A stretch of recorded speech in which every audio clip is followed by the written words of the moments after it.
ఏంట్రా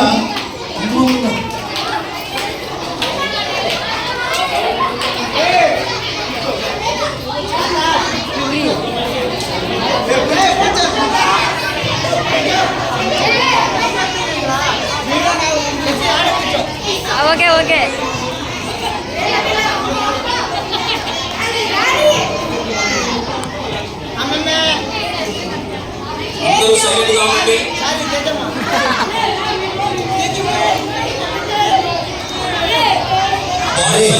మీరంతా సైలెంట్ గా ఉండి సైలెంట్.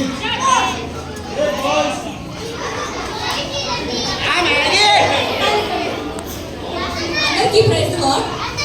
ఈ రోజు థీమ్ కుటుంబ ప్రార్థన యొక్క ఆశీర్వాదం. ఇక్కడ ఒక పేద కుటుంబం ఉంది. ఆ కుటుంబం ప్రార్థన ద్వారా ఎలా ఆశీర్వదింపబడ్డారో చూద్దాం. ఈ కుటుంబంలో 5 మెంబర్స్ ఉన్నారు. అందులో ఒకరు బామ, ఒక తల్లి, ఒక తండ్రి అని వారికి 2 పిల్లలు. ఈ కుటుంబంలో తల్లిదండ్రులు ఇద్దరు ఒకే కంపెనీలో పనిచేస్తున్నారు. చాలా కష్టపడితే గానీ వాళ్ళకి డబ్బులు రావు. ఆ వచ్చిన డబ్బులు వాళ్ళ ఇంటి ఖర్చుకి, వాళ్ళ బామ టాబ్లెట్స్ కి సరిపోతుంది.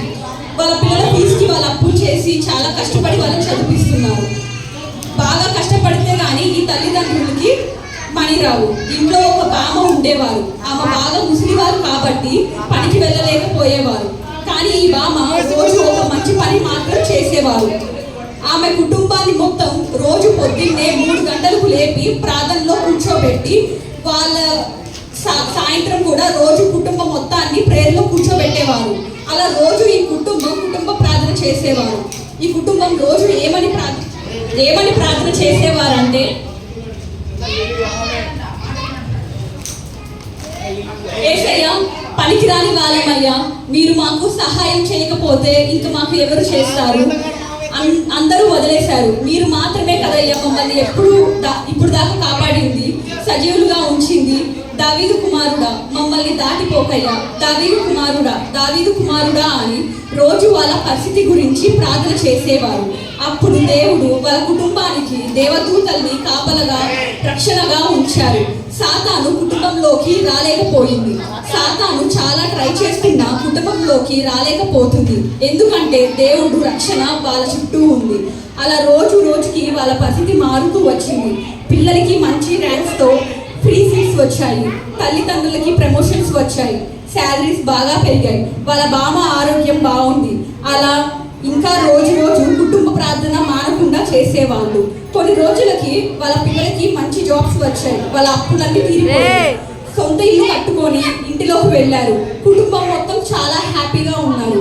కానీ మెల్లగా ఆ కుటుంబంలో ప్రార్థన అనేది తగ్గిపోతూ వచ్చింది. వాళ్ళకున్న డబ్బుల్ని చూసుకొని వాళ్ళు బాగా గర్విష్ఠులైపోయారు. ప్రార్థన అసలు లెక్క లేకుండా ఉన్నారు. పామ టీవీ సీరియల్స్ కి బాగా అలవాటు అయిపోయింది. తల్లిదండ్రులు ఫోన్ కి బాగా ఎడిక్ట్ అయిపోయారు.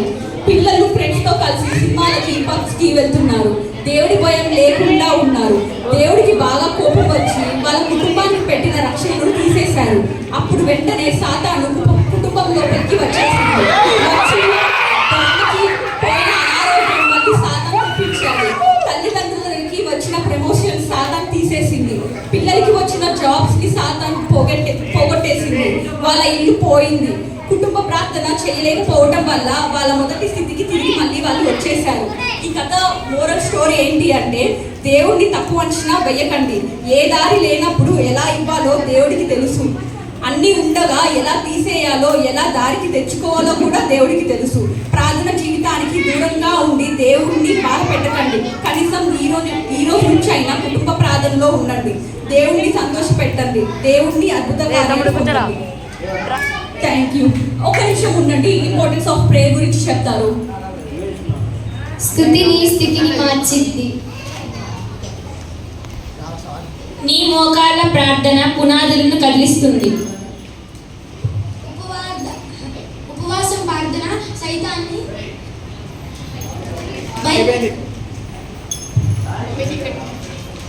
నీ విశ్వాసం రాజ్యాలను జయిస్తుంది.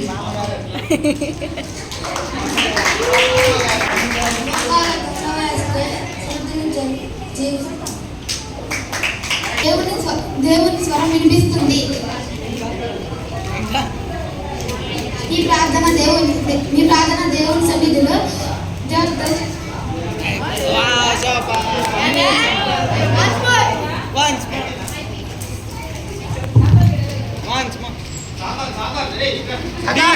సాతాన్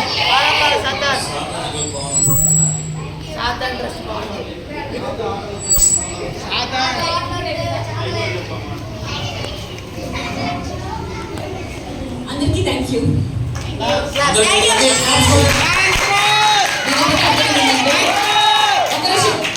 ప్రతి ఒక్కరు కుటుంబ ప్రార్థన కలిగి ఉండాలి. ప్లస్ మనం ఉన్న స్థితిలో ఉన్నా లేని స్థితిలో ఉన్నా దేవుడిని మనము విడిచిపెట్టకూడదు. అర్థమైందా? అది ఓకేనా?